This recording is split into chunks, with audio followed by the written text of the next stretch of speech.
One of the things that we do know from science is that for different reasons, some of us work better in the morning, the afternoon, the evening. We do have peak times that vary. Given that we've got this avalanche of digital distraction, what's your suggestion to someone out there who says, well, look, I work best in the morning. How do I take advantage of that, given that I'm going to be bombarded with digital distractions all day long? Yes. So what you're referring to there, Henry, is something called our chronotype. And our chronotype is your genetically determined internal clock that will govern when your energy is at its peak, when you're able to most easily focus and pay attention. It also dictates when you naturally want to fall asleep. And so we all have an internal clock, and this chronotype determines those energy peaks and troughs, and also determines when we're sleepy. We fall into one of three categories, as you identified. We're either the lark, we're the early bird, we're the person that arrives at school at 7 a.m, having already been for a run, cleared our inbox, had breakfast, packed the kids' lunches. Then at the other end of the spectrum, we've got the owls. These are your annoying colleagues that are still emailing you at 11 p.m. at night. These are the people who you are seeing uploading student work samples to your shared school server at 1 a.m. in the morning. In the middle, and the vast majority of us fit into the middle bird category. And so our energy peaks in roughly at about 10 a.m. to 1 p.m. The idea of knowing your chronotype is that where you can, and I know as teachers, you don't have a whole lot of locus of control over how you spend your day, particularly if you have a predetermined timetable that you must adhere to. But you do have some control over when you're doing that deep work. So if you are the lark, if you fire on all cylinders early in the morning, could you make that the time of the day where you get to school early and you start working on your teaching and learning program, or you work on the strategic document that you've been tasked with? Maybe you're reviewing the OH&S policies. Anything that is that mentally robust work, you would be better off placed to do then. What you should avoid doing where you can. This is not permission to say to your school leader, sorry, I'm a lark, I can't attend the 8 a.m. staff briefing. We have to obviously have some give and take. But where you can, if you can set your day up so that you can start to do your deep work at the prime time, that is the time of the day, that peak performance window where you have to build a fortress around your focus. You have to disable as many digital distractions during that window of the time. So I know many teachers who get their RFF time and use that time, will have the intention of saying, I'm going to work on my student reports that are coming up. I'm going to have 30 minutes, maybe an hour to get some of that work done. And before they know it, they didn't turn off their notifications. They didn't stop checking their phone, and that time gets eroded. So ideally, we really want to, where we can, and again, given our restraints with our particular job as educators or leaders, but where we can, try and structure our day up so we're doing that deep thinking during our prime time, and we're doing more of the shallow tasks when our energy starts to wane. And during that peak time, that's when we have to be really stringent around disabling as many of those distractions as we can.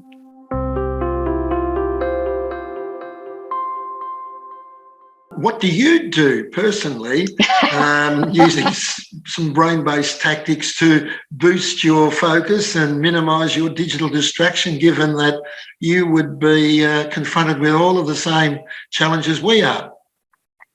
Yes, I often say I'm not immune to the digital pull either, and I'm certainly not perfect. Chances are, if we have interacted, you may have been on the receiving end of one of my 4:30 a.m. emails. I am a lark, so I naturally, and it's interesting, your chronotype's actually determined by your genes. There's a PE3 gene that determines your chronotype. My mother and my maternal grandparents were all larks as well. And so there's strong evidence that there's a genetic risk there. Not risk, but genetic factor, I should say. So I get up early. I have now, once I started to learn about this, I no longer now send emails at 4:30 in the morning, because for me, that is my mental prime time. So I get up and do my deep focused work. So a lot of my heavy lifting is writing, reading research, summarising and synthesising that research. So I try to set my day up so I'm doing that deep work early in the morning. Then I do a quick check of my inbox before I go for a run, or I'm in lockdown in Sydney at the moment, so I go to my home gym, but do some sort of physical activity. And then I have 3 young children, so it is often dealing with that craziness then. But I know that if I'm not putting some parameters in place, so for example, it would be very easy for me to go down that digital rabbit hole and triage my inbox when I wake up. To resist those, I call them tech temptations, some of the things I do is I put my phone on do not disturb mode. Now, as a lark, there's not many people calling me at 4:35 a.m. in the morning. Surprises there. But if you're the middle bird or you're the owl, you could be distracted at that time. So putting on do not disturb mode. I have set up my phone so that I get my notifications are now bundled and they come to me at particular times of the day. So as a mum, I'm unfortunately in a lot of WhatsApp groups for my various children, and they can be very distracting when the messages just trickle in through the day. So I've now set my phone up so my WhatsApp notifications come through at 8 o'clock at night, and I can just triage them as I need to then. Another strategy I've done is when I need to get that deep focused work done, putting my phone where I cannot see it, because just seeing it, we know, can really diminish our performance. Another thing that I have really noticed that makes a big difference is working in those digital dashes, working in sprints, not marathons. So I time block my day where I actually say, okay, for 50 minutes, this is the task I'm going to do. Then I'm going to have a 5-minute break. Then the next 40 minutes or 45 minutes, this is what I'm going to do. And really controlling my day, not letting my inbox control my day, which I know so many of us do. Our inbox almost becomes our to-do list. Another thing that I have done to reduce my phone, I will admit I'm just as likely to go down the digital rabbit hole, turning it to grayscale. I'm here to tell you Instagram and LinkedIn are nowhere near as enticing in grayscale, so turning it to grayscale. The other things I've found that work really well for me is to get enough sleep. I know that when I am tired, I am so much more likely to spend more time on email, to spend more time on social media and checking news sites than what I ordinarily would, because our prefrontal cortex, the part of our brain that is the impulse control center, it doesn't work when we are tired.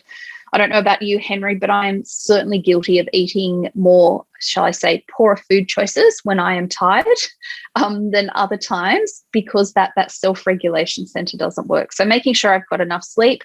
And the last thing I do is try and intersperse physical movement, even if it's just 5 minutes of some squats or some resistant bands, or walking to get a cup of tea, or walking to hang the washing out if I'm working remotely. Those little movement breaks really help me to focus and pay attention and sort of avoid those tech temptations as well.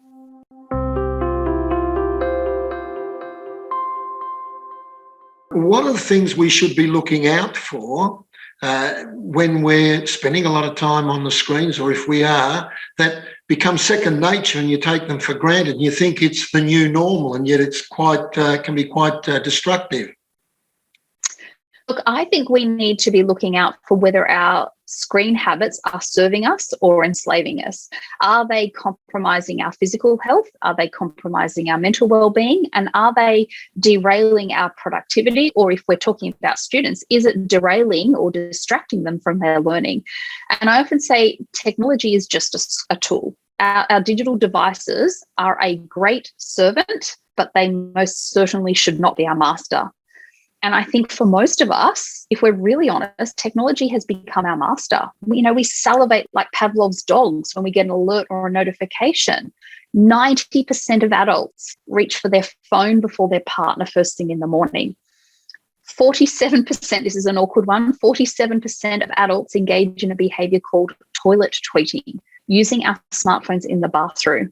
We have, I think, approached a time where technology is controlling us. And I think, as you said, it's hard to see when you're in the bubble. I share this story often in parent seminars, and I think it speaks to all of us. A mum had her daughter come home from school one day, and she said, "Mum, how much do you earn per hour?" And her mum thought this was an odd question for her primary school daughter to be asking her. And she said, "Look, I earn a salary. I'll do some calculations and I'll get back to you." As she was tucking her daughter into bed that night, she said to her daughter, "Sweetie, this is how much I earn per hour. Why did you ask?" And this girl turns and says to her mum, because I'd like to buy an hour of your time without your phone. Our kids are seeing it. I'm worried. I do a lot of work with parents and health professionals. I'm worried that we are so distracted and dependent and disconnected because of technology. We're missing those micro moments of connection. And I go to swimming lessons and I watch as, your child finally nails the tumble turn and they come up, their goggles are filled with water, the cap's halfway off their head and they look up to give mum or dad the thumbs up or a wink. And mum and dad have missed the moment because they're digitally distracted. I think, as you said, we've become so absorbed in this digital world. I don't think we've critically paused to think about what's the human impact. Yes, technology plays an integral role, and I'm not for a moment suggesting that we need to digitally amputate ourselves. That's, unrealistic, unhelpful advice. But I think we need to be in control of the technology and to develop what I call digital wellbeing habits and practices. I couldn't agree with you more, Kristy. I was thinking in terms of turning the tide, we're in the middle of a pandemic. We can't get out and see our friends, do the things we did. Is this a particularly critical time in terms of our devices to a large extent our best tool? They are. And look, I say to any parent, I've lost track of the weeks. I'm in a Sydney lockdown. I think we're approaching week 9 of lockdown. And I am the first person to declare we have lowered the bar with our screen time rules in our house and our 3 sons. My screen time habits have increased exponentially. And I think we all recognise that technology is the portal. It is a portal for us for learning, for student learning. It is a portal for our work. It is a portal for our connection. And it's also a portal for our leisure. But, and I'm not for a moment suggesting we need to limit or enforce strict restrictions in our screen usage, especially during a pandemic. I think it also highlights some of the benefits that technology offers us. As a mum to young children, I couldn't have imagined doing remote learning without digital technologies. It has been a brilliant way for my sons to connect with their teachers, to collaborate with their peers, to upload and disseminate work samples that they have worked on. It also is a wonderful tool for us to connect and to collaborate. But what I think we have all recognised is that whilst it's a fabulous supplementary tool, it is not a substitution for human connection and for in-person lessons and for face-to-face meetings.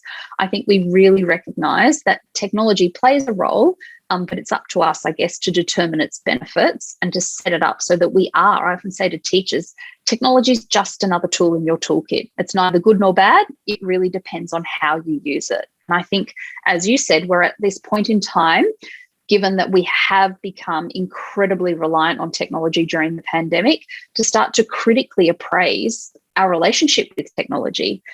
I am working with a huge number of schools across Australia and workplaces where people are saying, I am digitally burnt out. I am digitally fatigued. So I think we do need to re-examine the role that technology is playing.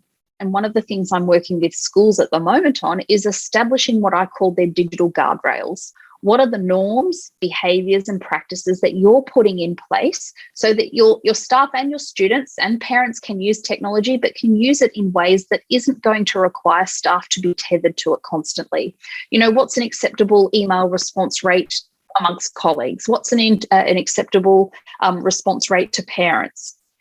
Clearly articulating those borders and boundaries. When a student is emailing you or putting a message on the communication board about an assignment that's due in 2 hours, do you need to be that responsive? So I think we need to establish those, as I said, digital guardrails. I talk about this in terms of managing people's what I call tech expectations. So really clearly establishing that. Where this falls down, as you suggested, Henry, is when school leaders aren't following those norms and practices. We are hardwired to be part of a tribe. So it is really hard to ignore your executive team who are emailing you on at 2 p.m. on a Saturday afternoon, even though you don't have to reply. We are biologically wired to be part of a tribe and part of a group.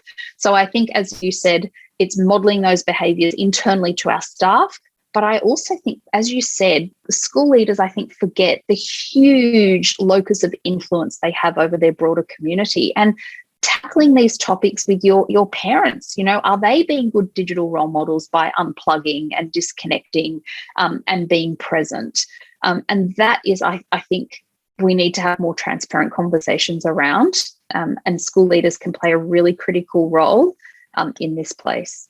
Anxiety is an issue that seems to be on the up societally, and I had a little experience of it some little time ago. We were going away with friends for a weekend, and I accidentally left my mobile phone at home. Now, it was a really interesting learning experience. For the first 2 or 3 hours, I was extremely stressed and agitated and anxious, yet by the afternoon of being away, it was really instructive because I was the only one there who didn't have a mobile phone. And I saw myself as being more relaxed than the others and less engaged with the device. So there is hope, and you can learn from taking the device away from yourself for a while, just how bonded to it you are. Yes, well, what you described there is a name for it, and I know teachers like labels and diagnoses. It's called nomophobia. People literally have a fear of not being in close proximity to their phone. Research tells us now most adults are now no longer more than 1 metre proximity away from their phone for the vast majority of their waking hours. We are literally tethered to it all of the time. And so what you suggested, and it happened obviously by accident with you there, Henry, but I strongly encourage people to have opportunities where you digitally disconnect, where you unplug, and it doesn't have to be a digital detox. It can be what we call meso breaks, not a little micro break, and not 2 weeks where you go on a holiday with no Wi-Fi. That would be great if you've got that opportunity. But can you carve out some sort of breaks where you can let your brain wander? In neuroscience, we call it the default mode of thinking. It's the mind wandering mode. I don't know about you, Henry, but I have never, ever had a great idea when I've been in my inbox or been in an Excel spreadsheet. I'd never come up with creative solutions, but I most certainly do when I go for a run or go for a swim or go on holidays with no Wi-Fi. Why? Because we've entered that daydreaming, mind-wandering state. But many of us now don't ever enter that state because we are constantly consuming and processing information. So we need, I think, as you said, and the personal experiment you did by accident, having intentional unplugged time is absolutely critical for ideation. It's critical for creative thinking and problem solving, great for our mental health and well-being, and it has an incredibly restorative effect. We know that even just 40 seconds in nature will reduce our cortisol levels. 40 seconds. So these aren't really complicated, convoluted things. I am suggesting you do more than 40 seconds away from your screen. But there are really, I think it points to the fact that we can implement some really simple strategies, but they will have a profound impact on your well-being and your focus just by disconnecting and unplugging.